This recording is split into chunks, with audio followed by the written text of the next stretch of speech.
Hello guys, welcome to my channel Deepa education जे। आज की इस वीडियो में हम बात करेंगे एसएससी जीडी कांस्टेबल एग्ज़ाम 2023 की जो 10 जनवरी से स्टार्ट होने को है। तो आज हम इसमें जीएस पोर्शन की बात करेंगे। आपको पता है कि जीएस में आपका इसमें बहुत इंपॉर्टेंट सिलेबस इंक्लूड है और उसमें से आज उन क्वेश्चंस की बात होंगी जो इस सेशन में कई बार रिपीटेड हुए हैं। तो आज हम जो सेशन को लेट ना करते हुए इसे स्टार्ट करते हैं। तो जो भी व्यूअर्स इस चैनल पर नए हैं, प्लीज़ मेरे चैनल को लाइक कीजिए, सब्सक्राइब कीजिए, शेयर कीजिए एंड आप कमेंट सेक्शन में आपको जो पूछना है आप कमेंट कर सकते हैं। तो लेट्स स्टार्ट। इस क्वेश्चन को स्टार्ट करने से पहले मैं आपको बता दूं कि ये क्वेश्चन यहाँ पे मैंने लिखा नहीं है, पर ये रीट 2022 में ये क्वेश्चन आया हुआ था कि लेपोलिथ फैकोलिथ स्टॉक का संबंध किससे है। ठीक है, ये बहुत इंपॉर्टेंट क्वेश्चन है। रीट में भी ये क्वेश्चन आ चुका है। लेपोलिथ फैकोलिथ स्टॉक का संबंध किससे है? तो इसका संबंध है चट्टान से। ठीक, ध्यान रखिएगा, क्वेश्चन को देखिए ध्यान से। लेपोलिथ फैकोलिथ स्टॉक का संबंध होता है चट्टान से।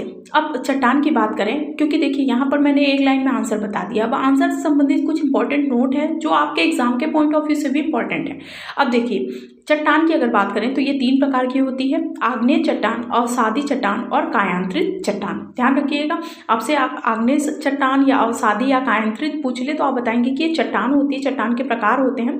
और लेपोलिथ फैकोलिथ स्टॉक का संबंध किससे होता है? तो चट्टान से होता है। आपको पता है कि पृथ्वी की ऊपरी सतह जो कठोर भाग में है उन्हें हम चट्टान कहते हैं और ये 3 प्रकार की होती है: आग्नेय, अवसादी और कायांतरित। ठीक, अब दूसरे क्वेश्चन पर बात करते हैं।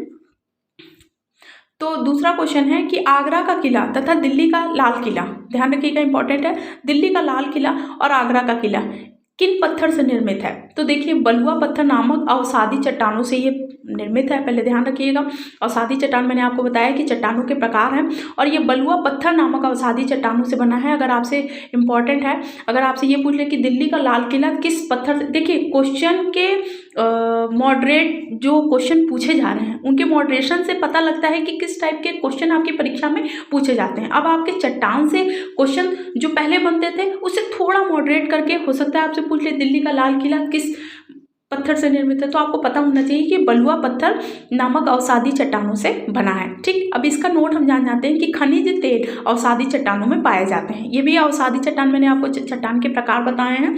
तो खनिज तेल अवसादी चट्टानों में पाए जाते हैं। अगर आपसे पूछ ले कि अवसादी खनिज तेल में कौन सी चट्टानें पाई जाती है, तो अवसादी चट्टानों में खनिज तेल पाए जाते हैं। अगर आपसे ये पूछ ले कि अवसादी चट्टानों में क्या पाया जाता है, तो आप बता सकते हैं कि खनिज तेल जो है वो अवसादी चट्टानों में पाया जाता है। अब तीसरे क्वेश्चन की बात करते हैं, सूर्य ग्रहण कब होता है? देखिए, ये इतना इंपॉर्टेंट क्वेश्चन है, आपके हर परीक्षा में आपने इस क्वेश्चन को देखा होगा। बहुत से बच्चे इस क्वेश्चन को लेकर बहुत कंफ्यूजन होते हैं कि सूर्य ग्रहण की स्थिति कब होती है, चंद्र ग्रहण की स्थिति कब। तो आज का ये सेशन, ये क्वेश्चन देखने के बाद से आपको सूर्य ग्रहण और चंद्र ग्रहण से संबंधित कभी भी किसी भी तरीके का कंफ्यूजन नहीं होगा। आप आंसर को देखने से पहले आप डायग्राम को समझिए। सूर्य ग्रहण मैंने पूछा है, तो देखिए यहाँ पर मैंने लिखा है कि अमावस्या के दिन होता है। ठीक, आप हमेशा ध्यान रखिए कि सूर्य ग्रहण कब होगा? अमावस्या। इसी के जस्ट अपोजिट हो जाता है चंद्र ग्रहण, पूर्णिमा के दिन होता है। यहाँ पे मैंने नहीं लिखवाया है, लेकिन मैं आपको बता देती हूँ कि चंद्र ग्रहण अगर आपसे पूछेगा आप बताएंगे पूर्णिमा के दिन, और सूर्य ग्रहण कब होगा आप बताएंगे अमावस्या के दिन। ठीक, अब सूर्य ग्रहण, तो यहाँ पे मैंने नोट में लिखवाया है कि सूर्य व पृथ्वी के बीच चंद्रमा के आ जाने से, चंद्रमा जब आ जाता है तो सूर्य ग्रहण होता है। अब देखिए यहाँ पर मैंने यहाँ पर सूर्य बना दिया। ठीक, ये देखिए यहाँ पर हो गया सूर्य। ठीक, और यहाँ हो गई हमारी पृथ्वी। ठीक, अब इनके बीच में आ जाता है अगर चंद्रमा। देखिए, अगर कोई भी चंद्रमा नहीं, कुछ भी, अगर मान लीजिए कि एक व्यक्ति ए यहाँ है, बी यहाँ और सी यहाँ है, अगर बी के सामने ए आ गया तो आप ये सोचिए कि ए की परछाई क्या होगी, या ए क्या होगा, सी से क्या हो जाएगा, ढक जाएगा। एज इट इज कंडीशन होती है सूर्य ग्रहण के समय। सूर्य ग्रहण के समय चंद्रमा जो होता है वो बीच में आ जाता है, और चंद्रमा जब बीच में आएगा तो सूर्य पर क्या होगा, सूर्य की छाया नहीं दिखेगी, यानी ग्रहण लग जाएगा। तो इसे हम कहते हैं सूर्य ग्रहण। और ये कब होता है? तो प्रत्येक अमावस्या के दिन सूर्य ग्रहण होता है। तो आई होप आपको ये समझ में आ गया। और इसका जस्ट विपरीत क्या हो जाता है? चंद्र ग्रहण, क्योंकि उसमें क्या होता है कि देखिए, उसमें मैंने आपको पहले ही बता दिया कि पूर्णिमा के दिन पूर्ण चंद्र ग्रहण होता है। तो देखिए ये कॉन्सेप्ट समझे रहिए। अगर आपने इस कॉन्सेप्ट को समझ लिया तो अगर क्वेश्चन में आपसे चंद्र ग्रहण भी पूछ लेगा तो आपको सूर्य ग्रहण पता होगा तो आप चंद्र ग्रहण भी आसानी से समझ जाएंगे और आपको आंसर आप टिक कर लेंगे। ठीक, नेक्स्ट क्वेश्चन की बात करते हैं।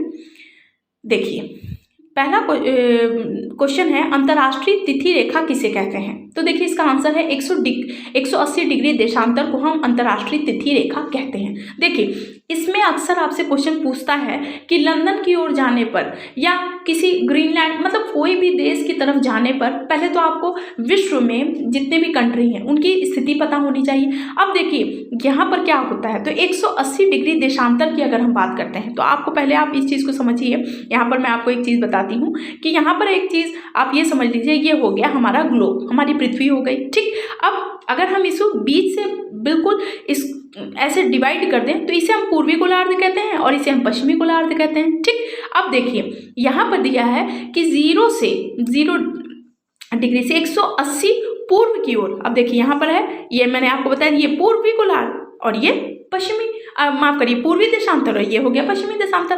अब देखिए अगर हम आपसे कह दें कि 180 पूर्व की ओर जाने पर 12, अगर आपसे पूछे कि अंतर्राष्ट्रीय तिथि रेखा में कितने दिन का समय अंतराल होता है तो 1 दिन का यानी 24 घंटे का। ठीक, 1 दिन का यानी 24 घंटे का। अब जब आप पूर्व की ओर जाएंगे तो 12 घंटे का आगे होता है, यानी 12 घंटे समय क्या हो जाएगा, आगे हो जाएगा। और पश्चिम की ओर जाने पर ग्रीनविच समय से यानी इस समय से 12 घंटे पीछे का समय मिल जाएगा। अगर अब आपसे पूछे कि आप एक जगह पर खड़े हैं और अगर आप पूर्वी देशांतर की तरफ जाते हैं तो आप अपने समय से कितना समय आगे जाएंगे पीछे जाएंगे, तो आप एग्जैक्ट बताएंगे कि 12 घंटे का समय आगे का होगा। अब आपसे अगर समय पूछ ले, आपसे बता दें कि 5 बजे अगर आप पहुंचते हैं तो पूर्वी देशांतर की तरफ जाने के बाद से बस 5 को आप 12 में ऐड कर लीजिए, 12 5 17, तो आप बता देंगे कि उस टाइम क्या है 17, मतलब आप बता देंगे कि 17 बज रहा होगा। यानी घड़ी का देखा जाए तो 12 बजे के बाद 1 को 2 को 3 को हम 13 14 15 में काउंट कर लेते हैं, तो आप बताएंगे कि पूर्वी गोलार्ध की ओर जाने पर क्या होता है 12 घंटे का समय आगे होता है और एज इट इज पीछे पश्चिम की ओर जाने पर 12 घंटे का समय पीछे होता है, पीछे का समय निकलता है। यानी अगर पूरी बात करें तो अंतर्राष्ट्रीय तिथि रेखा में 1 दिन का समय अंतराल होता है। ठीक, और लास्ट क्वेश्चन है मेरियाना गर्त की गहराई कितनी है। तो 11,022 मीटर है मेरियाना गर्त की गहराई। और अगर आपसे ऊंचाई पूछें तो माउंट एवरेस्ट जो है वो विश्व में सबसे ऊंचा है, और अगर गर्त की बात करें गहराई वाला तो मेरियाना गर्त है जो 11,022 मीटर में है। तो ये कुछ क्वेश्चंस थे जो आपके एग्जाम के पॉइंट ऑफ व्यू से इंपॉर्टेंट थे और आपकी परीक्षा में अब ऐसे ही क्वेश्चन मॉडरेट करके पूछे जा रहे हैं। तो आई होप आपके लिए वीडियो भी बहुत ज़्यादा यूजफुल होगी। तो जो भी व्यूअर्स इस चैनल पर नए हैं प्लीज़ मेरे चैनल को लाइक कीजिए, सब्सक्राइब कीजिए, शेयर कीजिए। Thank you.